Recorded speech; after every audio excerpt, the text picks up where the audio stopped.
Hello friends, आज हम लोग देखने वाले हैं कक्षा 10वीं के अर्थशास्त्र का चैप्टर 1, जिसका नाम है अर्थव्यवस्था के विकास एवं इसके इतिहास। तो आज हम लोग पूरे टॉपिक को कवर करने वाले हैं और चैप्टर के अंतर्गत जो भी महत्वपूर्ण टॉपिक हैं एवं प्रश्न बनते हैं उन सभी को करते हुए चलेंगे। तो चलिए शुरू करते हैं। तो इस चैप्टर का जो पहला प्रश्न है वो है आर्थिक क्रिया क्या है, यानी आर्थिक क्रिया किसे कहते हैं। तो इसका परिभाषा लिखा हुआ है, वे सभी क्रियाएं जिनसे हमें आय की प्राप्ति होती है उन्हीं को हम लोग आर्थिक क्रिया कहते हैं। यानी आर्थिक क्रिया का मतलब हुआ जिनसे हमें रुपया या पैसा मिलता है, जिससे हमें धन की प्राप्ति हो, वो सभी हमारे लिए आर्थिक क्रिया है। जैसे खेती करना, खेती करने से भी हमें रुपया मिलता है, पैसा मिलता है। मजदूरी करना, ये सभी आर्थिक क्रिया के अंतर्गत आता है। और दोस्तों एक बात हम आप लोगों को बता दें कि ये जो नोट्स हैं ये मेरे द्वारा लिखा गया है और इसी नोट्स को मैंने भी बोर्ड एग्जाम में लिखा था, जिसमें से मुझे फुल में से फुल मार्क्स मिले थे। तो आप लोग यह डाउट क्लियर कर लें कि ऐसा लिखने से नंबर मिलेगा या नहीं मिलेगा, नंबर कटेगा। इसमें ऐसी कोई समस्या नहीं है, इसे लिखने से पूर्णतः नंबर दिया जाता है। तो आर्थिक क्रिया आप लोग समझ गए होंगे, जिनसे हमें आय की प्राप्ति होती है उसे आर्थिक क्रिया कहते हैं। जैसे खेती करना, मजदूरी करना इत्यादि इसी प्रकार जो है। उसके बाद अगला है अर्थव्यवस्था आजीविका अर्जन की एक प्रणाली है। यह किसने कहा था? तो ब्राउन ने, अर्थशास्त्री एक ब्राउन हुआ था जिन्होंने कहा था कि अर्थव्यवस्था जो है हमारे आजीविका अर्जन की एक प्रणाली है। आगे लिखा गया है अर्थव्यवस्था क्या है, अर्थव्यवस्था किसे कहते हैं। तो अर्थव्यवस्था आर्थिक क्रियाओं का एक ऐसा संगठन है जिसके अंतर्गत लोग कार्य करके अपनी आजीविका चलाते हैं। यानी अर्थव्यवस्था जो है यह पूरे आर्थिक क्रिया का एक संगठन है जिसमें लोग कार्य करते हैं और अपनी आजीविका चलाते हैं, यानी कि अपना जीविकोपार्जन करते हैं, भरण पोषण करते हैं। आगे लिखा गया है अर्थव्यवस्था की संरचना को 3 भागों में बांटा गया है।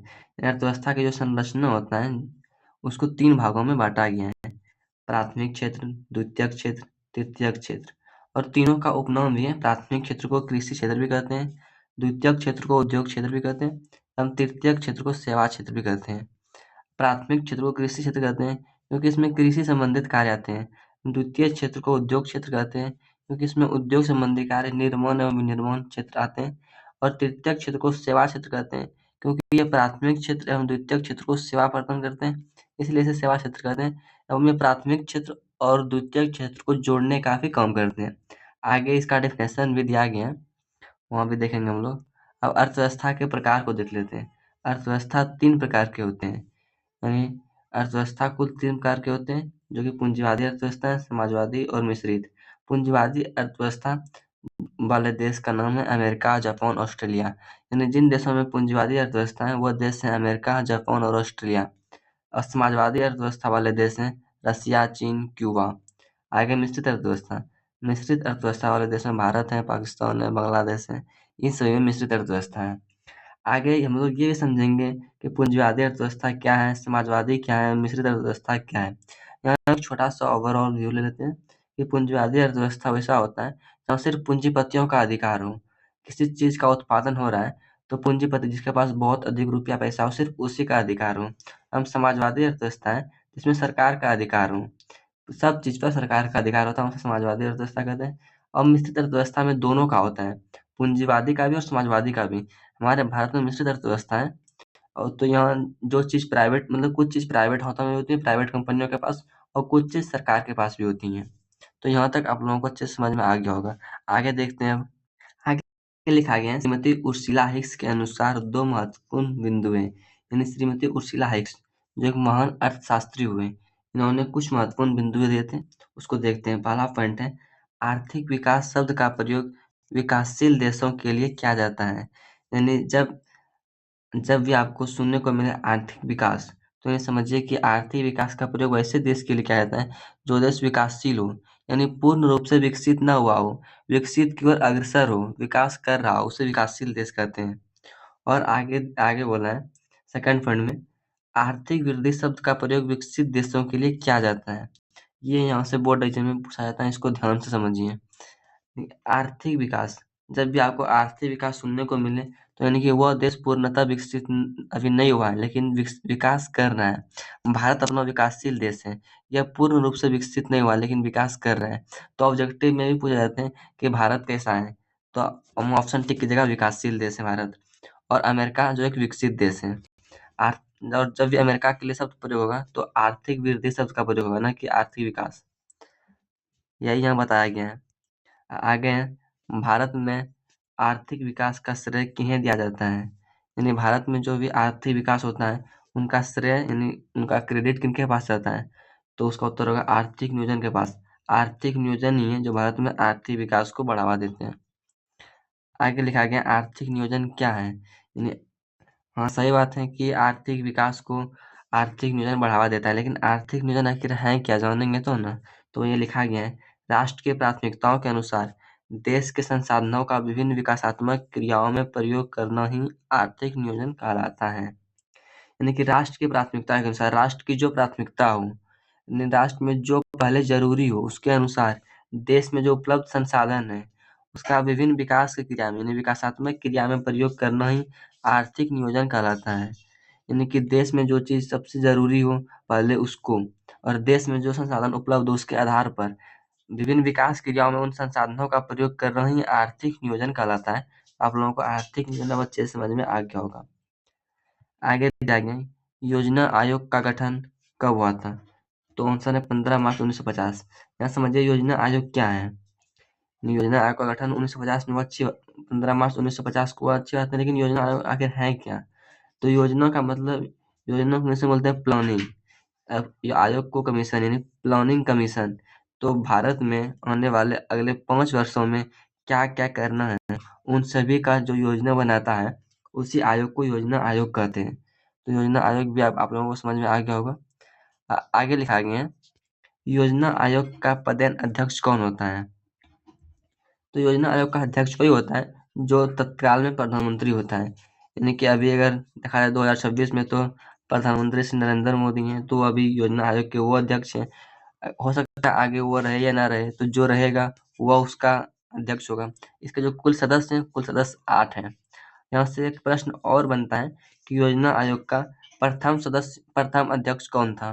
तो जो पहला प्रधानमंत्री हुआ होगा वो हुआ होगा योजना आयोग का पहला अध्यक्ष। तो पंडित जवाहरलाल नेहरू उसका आंसर होगा। आगे है, राष्ट्रीय विकास परिषद की स्थापना कब हुई थी? राष्ट्रीय विकास परिषद की स्थापना कब हुई थी? तो इसका उत्तर होगा 6 अगस्त 1952। आगे आगे लिखा गया है, राष्ट्रीय विकास परिषद का पदेन सदस्य कौन होता है? राष्ट्रीय विकास परिषद जो इसका पदेन सदस्य कौन होता है? तो सभी राज्यों के मुख्यमंत्री। पदेन का अर्थ होता है कि जो पद पर हो वही उसका सदस्य होता है। सभी राज्यों के मुख्यमंत्री राष्ट्रीय विकास परिषद के पदेन सदस्य होते हैं। आगे हम प्रत्येक पंचवर्षीय योजना बनाने का कार्य किसका है? तो योजना आयोग का। आगे मतलब पीछे ही बता चुके हैं कि योजना आयोग वो होते हैं जो आने वाले 5 वर्षों में क्या क्या करना है उन सभी का योजना बनाते हैं। तो प्रत्येक 5 वर्षीय योजना बनाने का कार्य जो है वो योजना आयोग का ही है। आगे दिया गया है, प्रत्येक पंचवर्षीय योजना किसके द्वारा अनुमोदित होती है, यानी किसके द्वारा अप्रूव होती है? तो विकास परिषद के द्वारा। विकास परिषद में सभी राज्यों के मुख्यमंत्री सदस्य होते हैं। तो सभी राज्यों के मुख्यमंत्री उन योजनाओं को देखते हैं यह योजना देश के हित में है या नहीं है, सही है या गलत है।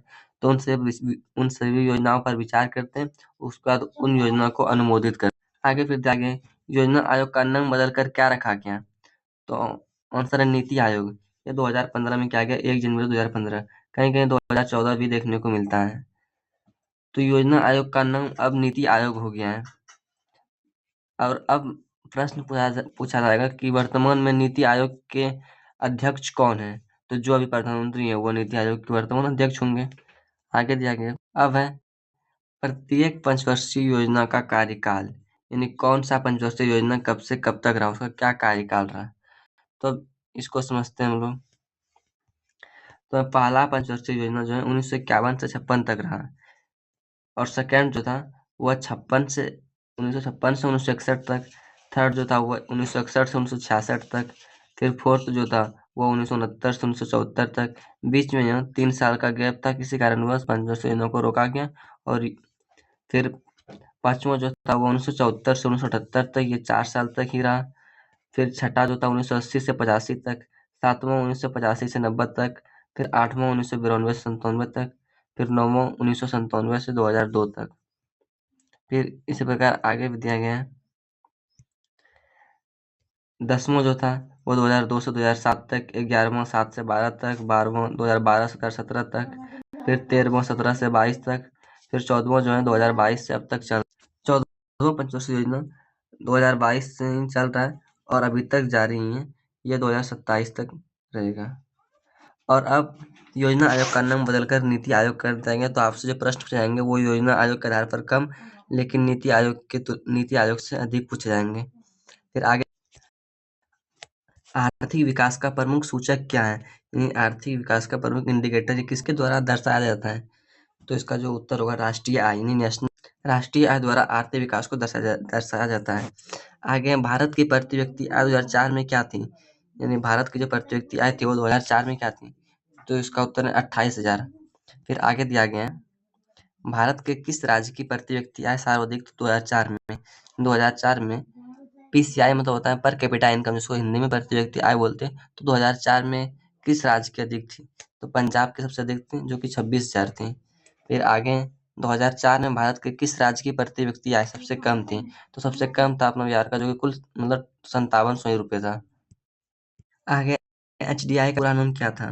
तो एचडीआई का पूरा नाम था ह्यूमन डेवलपमेंट इंडेक्स, यानी हिंदी में मानव विकास सूचकांक कहते हैं। फिर आगे, एचडीआई के कितने सूचक हैं? तो एचडीआई के टोटल 3 सूचक हैं, जो कि जीवन आसान, शिक्षा प्राप्ति और जीवन स्तर है। यानी एचडीआई जो है वो इन्हीं तीनों का योग है, जीवन आशा का, शिक्षा प्राप्ति का और जीवन स्तर का। फिर आगे दिया गया, राष्ट्रीय विकास कार्यक्रम यानी UNDP, United Nation Development Programme द्वारा किसके निर्देशन में पहली बार एचडीआई यानी ह्यूमन डेवलपमेंट इंडेक्स में प्रस्तावित किया गया?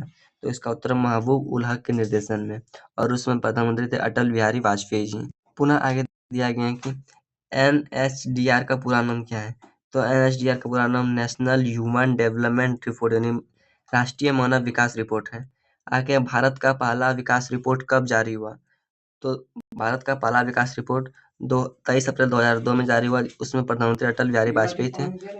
उसमें प्रधानमंत्री अटल बिहारी वाजपेयी जी थे और ये दिल्ली में जारी हुआ था महबूब उल हक के निर्देशन में पहली बार। आगे, बीमारू राज्य के अंतर्गत आने वाले राज्य यानी BIMARU, बीमारू राज्य के अंतर्गत कौन कौन से स्टेट आते हैं, कौन कौन से राज्य आते हैं उसको देखेंगे। तो बीमारू अंतर्गत आने वाले राज्य हैं, पहला बिहार है, दूसरा मध्य प्रदेश, तीसरा असम, फिर राजस्थान, फिर उत्तर प्रदेश। कहीं कहीं उत्तर प्रदेश की जगह उड़ीसा भी देखने को मिलता है। आगे, बिहार के पिछड़ेपन के कारण और उपाय को लिखें। यानी बिहार जो पिछड़ा है उसके क्या रीजन है और क्या उपाय हैं जो इस पिछड़ेपन को दूर किया जा सकता है? तो बिहार के पिछड़ेपन के कारण और उपाय निम्नलिखित में नीचे लिखा हुआ है। तो कारण जो है वह तेजी से बढ़ती हुई जनसंख्या, यानी बिहार में जनसंख्या बहुत तीव्र गति से बढ़ रही है, इसीलिए बिहार पिछड़ा राज्य में है। तो दूसरा, आधारिक संरचना का अभाव यानी इंफ्रास्ट्रक्चर का बहुत कमी है, यानी कि सड़क, अस्पताल, बिजली, इन्हीं सब जो जरूरी चीज होता है किसी भी राज्य के लिए, उन सभी का बिहार में बहुत अभाव है। फिर थर्ड है कृषि पर निर्भरता, यहाँ के लोग बहुत अधिक कृषि पर निर्भर हैं और अन्य क्षेत्रों में बहुत कम लगे हुए हैं, इसी कारण से बिहार पीछे है। और एक चौथा रीजन बाढ़ और सूखा भी है। उत्तरी बिहार जहाँ प्रतिवर्ष बाढ़ से ग्रसित है, वहीं दक्षिणी बिहार सूखा से है। आगे, औद्योगिक पिछड़ापन, बिहार में उद्योग के नाम पर कुछ है ही नहीं, यहाँ कोई उद्योग नहीं है इसीलिए पीछे है। गरीबी भी बहुत अधिक है और यहाँ कुशल प्रशासन का अभाव है, यानी कुशल प्रशासन बहुत कम देखने को मिलता है या फिर न के बराबर। इसी सब कारण से बिहार पिछड़े राज्य में गिना जाता है। और इन सभी को दूर करने के क्या उपाय है उसको भी देख। उपाय में दिया गया है, फर्स्ट, जनसंख्या पर नियंत्रण, यानी जो इतनी तीव्र गति से जनसंख्या बढ़ रही है, इतनी तीव्र गति से जो जनसंख्या बढ़ रही है उस पर अगर नियंत्रण करें तो बिहार पिछड़े राज्य की स्थिति से उभर कर एक अच्छे राज्य में गिराया जा सकता है। सेकंड है, कृषि का तेजी से विकास, यानी कृषि का तीव्र गति से विकास करना होगा। बाढ़ पर नियंत्रण करना होगा जो प्रत्येक वर्ष आते हैं। आगे, फिर आधारिक संरचना का विकास, यानी अगर आधारिक संरचना का विकास करें, इंफ्रास्ट्रक्चर का विकास करें, सड़क, अस्पताल, बिजली, स्कूल, कॉलेज, इन सभी का विकास करें तो बिहार विकसित राज्य में आ सकता है। उद्योगों का विकास, अधिक से अधिक उद्योग स्थापित करें, गरीबी दूर करना, गरीबी को दूर करें, लोगों को अधिक से अधिक शिक्षा दें, स्वच्छ और ईमानदार प्रशासन यहाँ हो, तो बिहार पुनः विकसित श्रेणी में आ सकते हैं। आगे, जीडीपी का पूरा नाम, तो जीडीपी का पूरा नाम है ग्रॉस डोमेस्टिक प्रोडक्ट, यानी सकल घरेलू उत्पाद।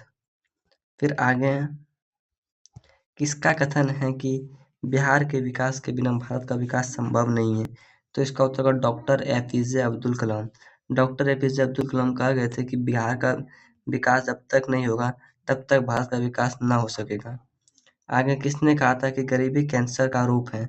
गरीबी कैंसर रोग की तरह होती है, तो अर्थशास्त्री कुजनेट ने कहा था। फिर आगे फुल नेम ऑफ बीपीएल, यानी बीपीएल का पूरा नाम क्या होता है? तो बी से बिलो, पी से पॉवर्टी, एल से लाइन, बिलो पॉवर्टी लाइन यानी गरीबी रेखा से नीचे। और फिर है फुल नेम ऑफ एपीएल, तो एपीएल का पूरा नाम होगा अबव पॉवर्टी लाइन यानी गरीबी रेखा के ऊपर। तो ये इसका अर्थ होता है। तो ये था हमारा आज का यहाँ तक। तो हम लोगों ने आज कंप्लीट कर लिया पार्ट 1, इकोनॉमिक्स के चैप्टर 1 का पार्ट 1 देख लिया, और फिर पार्ट 2 भी जस्ट जल्द लाएंगे, जिसमें से पूरे चैप्टर को खत्म कर देंगे। उसमें बहुत अधिक क्वेश्चन आंसर भी होगा। फिर अगर जो क्वेश्चन आंसर कवर ना हो पाए, जो बच जाएगा, उसके लिए पार्ट 3 को लाएंगे, और ये इसमें ये पूरी तरीके से समाप्त हो जाएगा। तो आप लोग बने रहें पार्ट 3 तक, जब तक ये चैप्टर पूर्ण रूप से समाप्त ना हो जाए। फिर नेक्स्ट चैप्टर भी जल्दी लाएंगे। धन्यवाद। अगर कोई डाउट है तो कमेंट करके पूछ